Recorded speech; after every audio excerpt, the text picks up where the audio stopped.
ആലപ്പുഴ ജില്ലാ ക്ഷീര കർഷക കോൺഗ്രസ് ജനറൽ ബോഡി യോഗം നടത്തി. INTUC ജില്ലാ പ്രസിഡന്റ് ജി ബൈജു യോഗം ഉദ്ഘാടനം ചെയ്തു.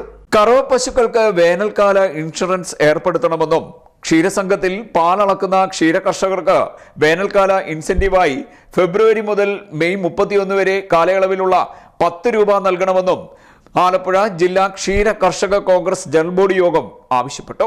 ഇന്ത്യൻ നാഷണൽ കോൺഗ്രസ് എന്ന് പറയുന്ന ജനാധിപത്യ മതേതരത്വ സോഷ്യലിസ്റ്റ് പ്രസ്ഥാനത്തിൽ ഉയർച്ചു നിൽക്കുന്ന ക്ഷീര കർഷകരെ സംഘടിപ്പിച്ച് മുന്നോട്ട് കൊണ്ടുപോകുക എന്നുള്ളതാണ് നമ്മുടെ ലക്ഷ്യം.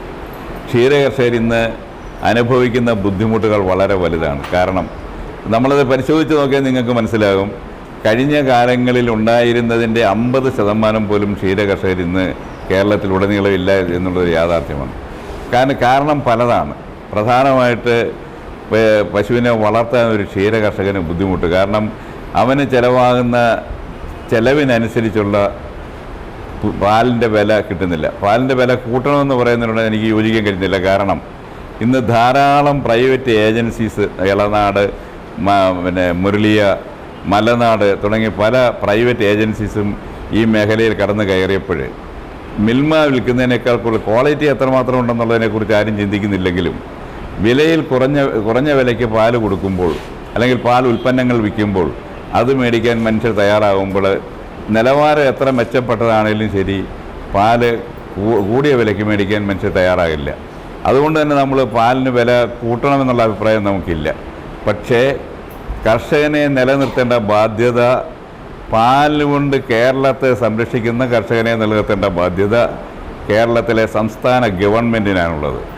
INTUC ജില്ലാ പ്രസിഡന്റ് ജി ബൈജു യോഗം ഉദ്ഘാടനം ചെയ്തു. ഒരു അസുഖം വന്നാൽ ഉണ്ടാകുന്ന ഔഷധങ്ങളുടെ വില, അതേപോലെ തന്നെ പഞ്ചായത്ത് നൽകുന്ന കാലിത്തീറ്റയുടെ നാമമാത്രമായ സബ്സിഡി, ജനകീയ ആസൂത്രണ പ്രക്രിയയുമായി ബന്ധപ്പെട്ട് കിട്ടുന്ന സബ്സിഡി, അത് നമ്മളിപ്പോൾ സൊസൈറ്റിയിൽ മിൽമാ സംഘത്തിൽ, ആയാവറമ്പേട്ടൻ്റെ മിൽമാ സംഘത്തിൽ ഞങ്ങൾ പാല് കൊടുക്കുമ്പോൾ, അല്ലെങ്കിൽ സജീവണ്ണൻ്റെയോ തൊണ്ടടുത്ത് മുള്ളിച്ചേരൻ്റെയോ നന്ദകുമാറിൻ്റെയോ സൊസൈറ്റിയിൽ, എൻ്റെ സൊസൈറ്റിയിലോ പാല് കൊടുക്കുമ്പോൾ അതിനേക്കാൾ കൂടുതൽ പൈസക്ക് നമ്മുടെ വീട്ടിൽ വന്ന് വീട്ടുകാർ പാല് വാങ്ങിക്കാറുണ്ട്.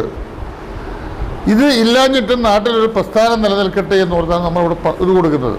അതിൻ്റെ ചില ആനുകൂല്യങ്ങൾ അത്തരം ഒരു മാനസികാവസ്ഥയിലേക്കും ബാക്കിയുള്ള ക്ഷീരകർഷകരെ കൊണ്ടുപോകണമെങ്കിൽ സംസ്ഥാന സർക്കാർ ഇതിനകത്ത് കൃത്യമായ ഇടപെടൽ നടത്തണം.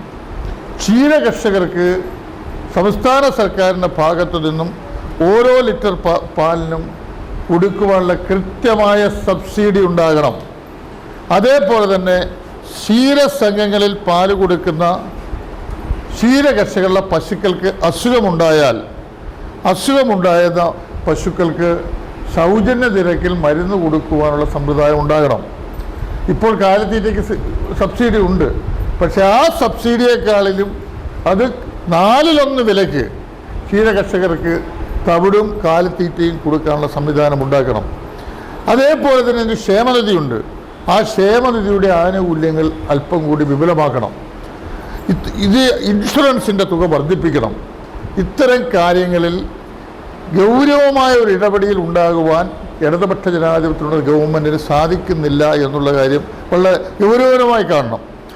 കാരണം എനിക്ക് തോന്നുന്നത് ഏത് സമയവും സുപ്രീം കോടതിയുടെ ഒരു വിധി വന്നാൽ ഒരുപക്ഷെ ഇവിടെ ഇരിക്കുന്ന ആയാപുരം രാമേന്ദ്രൻ ചേട്ടൻ പോലും മിൽമയുടെ പ്രസിഡൻ്റാകേണ്ട ഒരു ചെയർമാനാകുന്ന സാഹചര്യം ഉള്ളതിനാലായിരിക്കാം മിൽമ നേതൃത്വം ഇക്കാര്യങ്ങളിലൊന്നും വേണ്ട ഇച്ഛാശക്തി കാണിക്കാത്തത് എന്നാണ് എനിക്ക് തോന്നുന്നത്.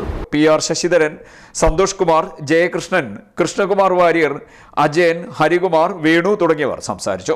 ജില്ലാ പ്രസിഡന്റായി ആയാപറമ്പ് രാമചന്ദ്രനെയും ജനറൽ സെക്രട്ടറിയായി തണ്ടളത്ത് മുരളിയെയും തെരഞ്ഞെടുത്തു.